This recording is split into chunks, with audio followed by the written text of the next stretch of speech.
السلام عليكم ورحمة الله وبركاته.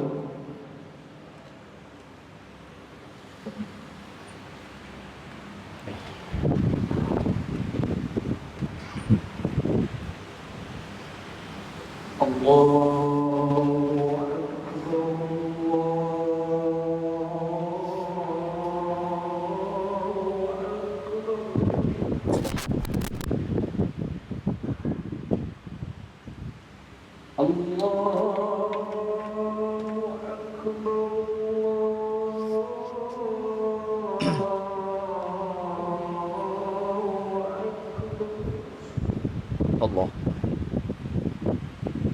الله أشهد أن لا إله إلا الله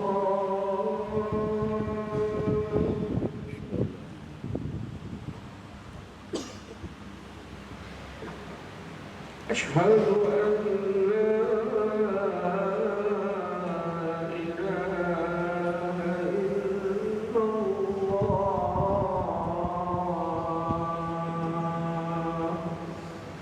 أشهد أن لا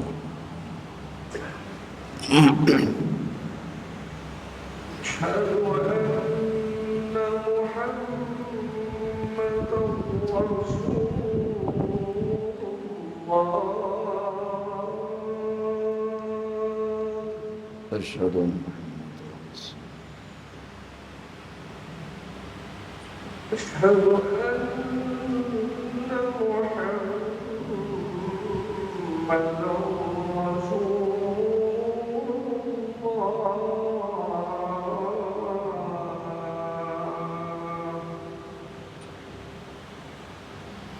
أشهد حي على الصلاة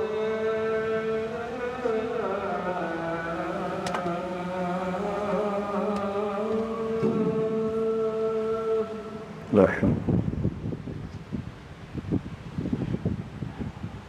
حي على الصلاة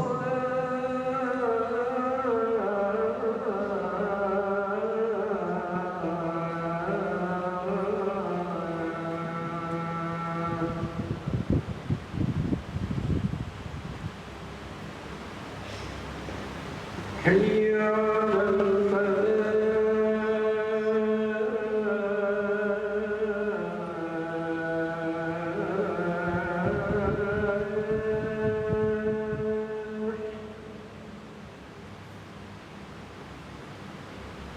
حي على الفلاح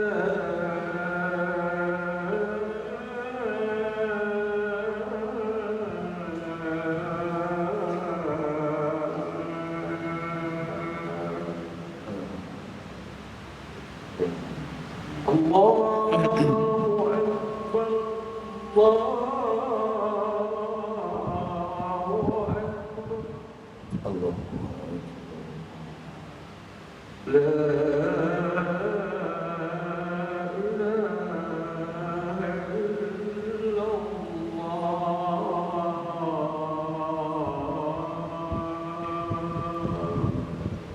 لا إله إلا الله محمد رسول الله والله Saudara sidang Muhammad ya Rasulullah sallallahu alaihi wasallam صلى الله عليه وسلم يقول كما صاحبك يوم الله والإمام فقد لغوت ومن لغو فلا جمعه السبيان والسفايا وفتكك فقد فتكك وكاسي سيادة معه تريد tidak sempurna Jumaatnya oleh itu Tuhan apabila yang akbar dan pengajaran dan sudah khutbah yang patut disampaikan mudah-mudahan kita semua berbahasa dalam kalangan orang-orang yang berdekat di sisi Allah.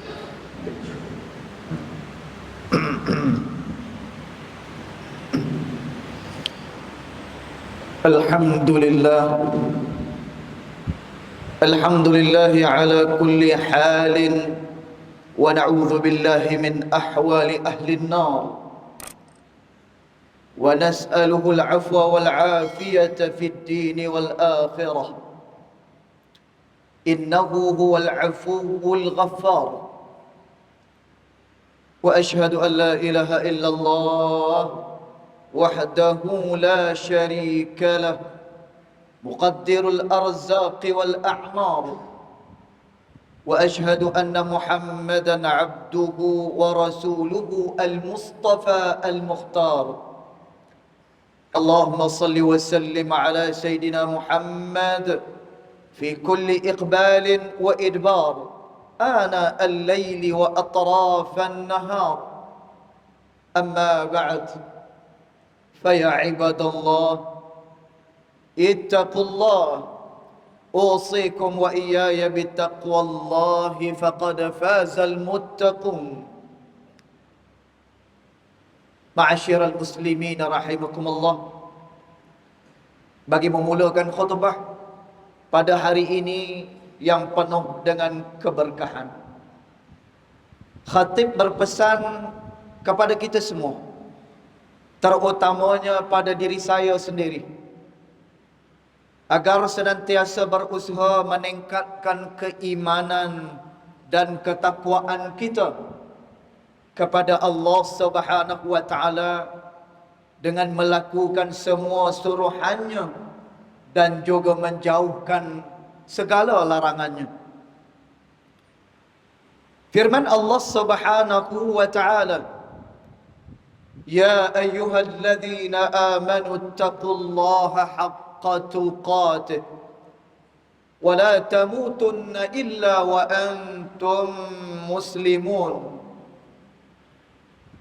Sidang Jumaat yang dirahmati Allah sekalian, di dalam kehidupan dunia ini kita seharusnya merasa senang dan tenang menerima hukum dan juga peraturan ilahi ini.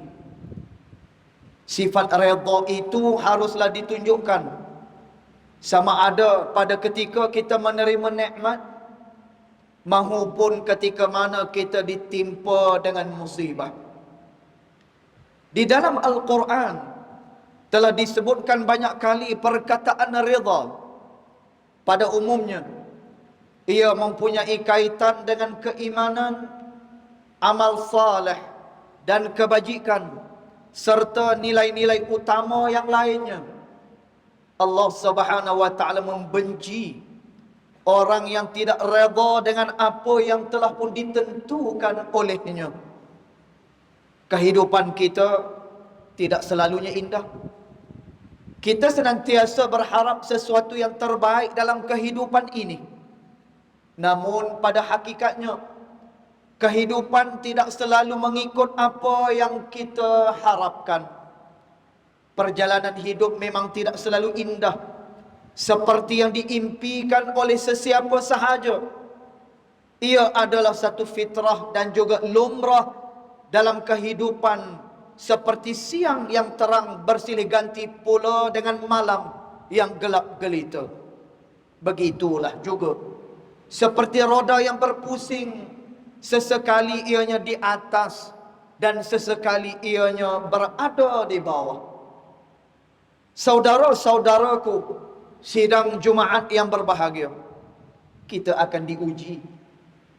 Kita akan diuji sama ada melalui kejayaan, kesenangan dan juga musibah. Lazimnya setiap insan akan melalui perjalanan ini. Oleh itu, Islam mengajar kita untuk membina kehidupan di atas tapak keimanan kepada Allah Subhanahu wa taala. Apabila kita memperolehi kejayaan atau kesenangan, kita wajib bersyukur kepada Allah Subhanahu wa taala yang berkuasa. Sebaliknya, apabila kita ditimpa musibah, kita wajib dan bersabar dan juga bertawakal. Firman Allah Subhanahu wa taala di dalam surah Al-Imran ayat 139 yang berbunyi, "Wala tahinu wala tahzanu wa antumul a'launa in kuntum kuntum mu'minin. Maksudnya, janganlah kamu bersikap lemah dan janganlah pula kamu bersedih hati. Padahal kamulah orang-orang yang paling tinggi darjatnya jika kamu orang-orang yang beriman. Kita harus sedar dan yakin bahawa saat kita diuji dengan sesuatu ujian, sebenarnya Allah Subhanahu wa taala mengetahui keadaan kita. Oleh sebab itu, Allah Subhanahu wa taala tidak akan menguji hamba-Nya di luar daripada batas kemampuan hamba-Nya. Ini sebagaimana yang difirmankan oleh Allah Subhanahu wa taala, la yukallifullahu nafsan illa wus'aha. Maksudnya, Allah tidak akan membebani seseorang melainkan sesuai dengan kesanggupannya. Selain itu, kita harus ingat bahawa setiap kesulitan itu ada jalan keluarnya. Jalan keluar daripada kesulitan itu juga bergantung kepada ketakwaan seseorang. Allah Subhanahu wa taala senantiasa memberikan kemudahan dan jalan keluar bagi orang-orang yang bertakwa kepadanya. Yang penting ialah kita perlu yakin bahawa pertolongan Allah itu pasti akan tiba juga. Asal kita jangan berputus asa daripada berusaha dan berdoa serta berharaplah yang baik kepadanya. Namun apa yang sukarnya adalah senantiasa redha dan juga bersabar dengan ketentuannya. Ma'asyiral muslimin rahimakumullah, di dalam diri kita ini ada seketul daging yang namanya adalah hati. Disitulah berpusatnya segala nafsu. Hati kita senantiasa terdedah dengan hasutan iblis dan juga syaitan. Kadang-kadang membuatkan iman kita menjadi goyah apabila kita berhadapan dengan sesuatu cabaran ataupun ujian. Oleh itu, janganlah kita mempersoal dan mengeluh apabila kita diuji oleh Allah Subhanahu wa taala dengan sesuatu ujian dan musibah di dalam kehidupan ini. Di sinilah bezanya insan yang kokoh dan padu imannya ataupun sebaliknya.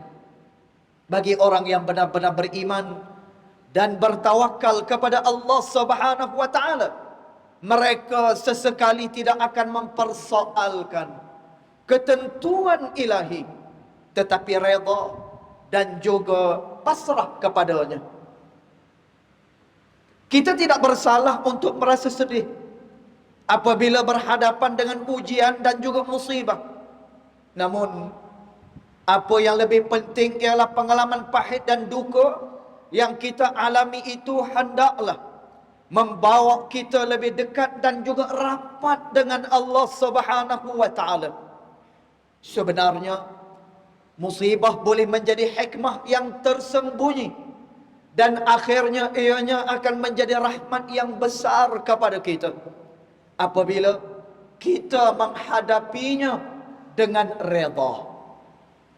Ia akan menjadikan iman kita bertambah kental dan sekaligus membentuk insan yang lebih baik daripada semasa ke semasa. Sidang Jumaat yang dirahmati Allah sekalian, manusia terlalu inginkan ketenangan sehingga kan sanggup memburu kekayaan dan kemasyhuran yang disangkanya boleh memberikan kepadanya ketenangan. Namun kekayaan bukanlah sumber utama kepada ketenangan. Kita mesti yakin bahawa apa sahaja yang Allah Subhanahu wa taala timpakan, sama ada ianya baik ataupun buruk, adalah untuk kebaikan kita.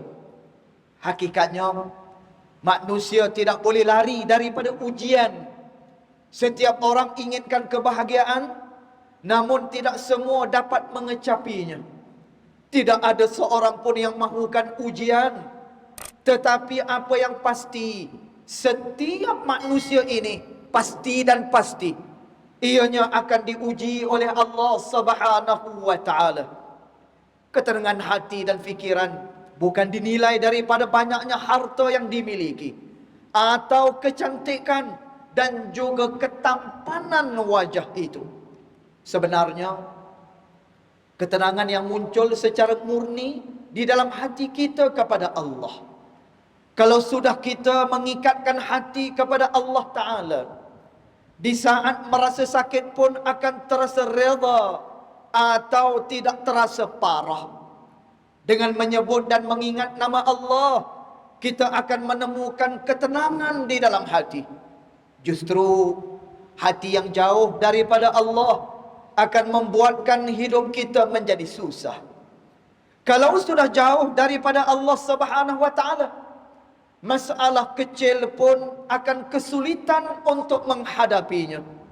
Sebaliknya, hati yang mampu mendekatkan diri kepada Allah Ta'ala, sekalipun bencana itu sebesar apa sekalipun, pasti akan terasa ringan kepadanya. Sidang Jumaat yang dirahmati Allah sekalian, Islam tidak melarang penganutnya menjadi kaya raya. Namun yang harus diingat adalah kekayaan bukan untuk menyuburkan kesombongan. Hakikatnya ialah mencari ketenangan itu bukanlah dengan pergi, tetapi adalah dengan kembali, yaitu kembali ke dalam diri kita. Carilah Allah di hati kita, kerana sesungguhnya ketenangan ada di situ. Keredaan dan kepuasan yang dinikmati merupakan ganjaran yang paling berharga bagi orang yang ikhlas dan taat kepada Allah Subhanahu wa taala. Kepuasan itu akan dirasai apabila dapat mencapai keredaan ilahi. Firman Allah Subhanahu wa taala di dalam surah Yunus ayat yang ke-7 yang maksudnya sesungguhnya orang-orang yang tidak mengharapkan, yakni tidak percaya akan pertemuan dengan kami dan merasa puas dengan kehidupan dunia serta merasa tenteram dengan kehidupan itu, dan orang-orang yang melalaikan ayat-ayat kami. Sebagai seorang mukmin, kita hendaklah redha terhadap kepahitan qada daripada Allah Subhanahu wa taala. Seandainya kita merenung kembali pada hakikatnya yang sebenar, musibah itu satu. Tetapi seandainya kita mengeluh, kemudian kita mengumpat, maka musibahnya itu akan menjadi dua musibah. Pertama, musibah yang dikenakan itu. Keduanya, ialah musibah hilangnya peluang mendapatkan ganjaran pahala yang tidak terhingga banyaknya. Musibah yang kedua inilah yang sebenarnya lebih besar daripada yang pertama tadi. Bagi orang yang beriman, musibah ini umpama surat cinta daripada Allah Subhanahu wa taala untuknya. Bahkan merupakan peluang keemasan mendapatkan kabar gembira, yaitulah rahmat serta keampunan daripada Allah Subhanahu wa taala. Ma'asyiral muslimin rahimakumullah, terdapat beberapa usaha yang perlu kita cari bagi memperoleh ketenangan dan kedamaian di dalam kehidupan ini. Pertama, hendaklah mempunyai sifat bersangka baik dengan Allah Subhanahu wa taala. Hindarkan diri kita daripada berprasangka buruk terhadap Allah Subhanahu wa taala. Apabila kita bersangka baik, akan berkumpullah segala kemuliaan dan perasaan akan menjadi sejuk. Lantas Allah Subhanahu wa taala akan menurunkan keberkahannya di dalam kehidupan kita. Kedua, kita hendaklah mencari ruang dan peluang untuk berkumpul dengan orang-orang yang saleh. Ianya akan membuatkan hati menjadi damai, dan Allah Subhanahu wa taala akan menjadikan kita lupa segala keresahan dan kegelisahan di dalam hidup. Manakala yang ketiga, hendaklah kita berusaha kembalikan semula hati kita kepada Allah Subhanahu wa taala dengan memperbanyakkan zikir dan mengingati nasib kita nanti pada hari akhirat kelak. Firman Allah Subhanahu wa taala di dalam surah Al-Baqarah yang berbunyi, alladzina idza asabathum musibatun qalu inna lillahi wa inna ilaihi raji'un ulaika alaihim salawatun min rabbihim wa rahmah wa ulaika humul muhtadun. Maksudnya, yaitulah orang-orang yang apabila mereka ditimpa oleh sesuatu kesusahan, lalu mereka berkata, sesungguhnya kami adalah kepunyaan Allah, dan kepada Allah jualah maka kami akan kembali. Mereka itu ialah orang-orang yang dilimpahi dengan pelbagai kebaikan daripada Tuhan mereka berserta dengan rahmat-Nya, dan mereka itulah orang-orang yang mendapat petunjuk hidayat Allah Subhanahu wa taala. Barakallahu li wa lakum fil Qur'anil azim wa nafa'ani wa iyyakum bima fihi minal ayati wadh-dhikril hakim wa taqabbala minni wa minkum tilawatahu innahu huwas samiul alim. Aqulu qawli hadha wa astaghfirullahal azim li wa lakum ولسائر المسلمين والمسلمات والمؤمنين والمؤمنات فاستغفروه فيا فوز المستغفرين ويا نجاة التائبين. اللهم صل وسلم وزد وأجب وأكرم وتفضل وبارك بجلالك وكمالك على زين عبادك وأشرف عبادك وأسعد العرب والعجم وإمام طيبة والحرم بالقاسم سيدنا ومولانا محمد وعلى آله وصحبه وسلم. ورضي الله تبارك وتعالى عن كل الصحابة رسول الله أجمعين.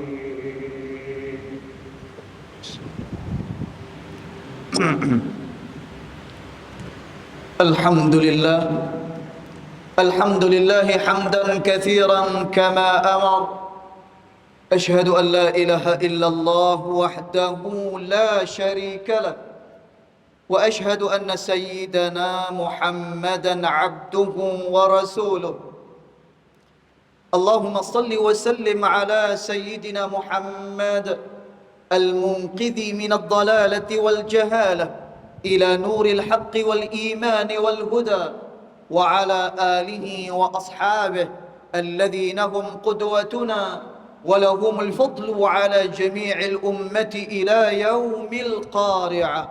أما بعد، فيا عباد الله، فإني أوصيكم ونفسي بتقوى الله العلي العظيم، فاتقوه لعلكم تفلحون. اتقوا الله من سماع اللغو وفضول الخبر، وانتهوا عما نهاكم عنه وزجر. فقال الله تعالى: يا أيها الذين آمنوا اتقوا الله ولتنظر نفس ما قدمت لغد واتقوا الله إن الله خبير بما تعملون.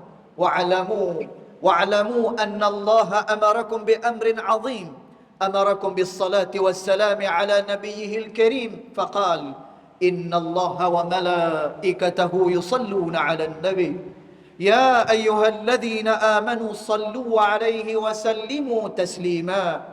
اللهم صل وسلم على سيدنا محمد وعلى آله وأصحابه أجمعين. ورضى اللهم عن الخلفاء الراشدين ساداتنا أبي بكر وعمر وعثمان وعلي، وعن بقية الصحابة والقرابة والتابعين ومن تبعهم بإحسان إلى يوم الدين. اللهم اغفر للمسلمين والمسلمات والمؤمنين والمؤمنات الأحياء منهم والأموات، إنك سميع قريب مجيب الدعوات يا قاضي الحاجات يا رب العالمين. اللهم اجعل هذا البلد آمنا مطمئنا. اللهم أصلح أئمتنا وولاة أمورنا، واشمل اللهم بعنايتك وتوفيقك جلالة الملك مولانا الأمين الكريم السلطان صلاح الدين ابن المرحوم السلطان بدري شاه، وولي عهده duli yang teramat mulia Tengku Syarafuddin Badli Shah Ibn Sultan Salahuddin wa jami'al usratil malakiyah. Allahumma wafiqhum lissadad wa aslih bihimul ibada wal bilad waj'al taqwa lahum khairaz zad. Innaka ra'ufur rahimun jawad ya latifan bil ibad ya arhamar rahimin. Ibadallah, inna Allah ya'muru bil adli wal ihsan وإيتاء ذي القربى وينهى عن الفحشاء والمنكر والبغي يعظكم لعلكم تذكرون.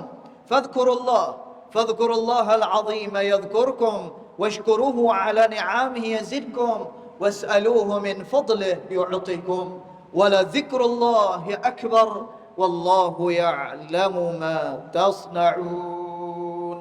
أقم الصلاة.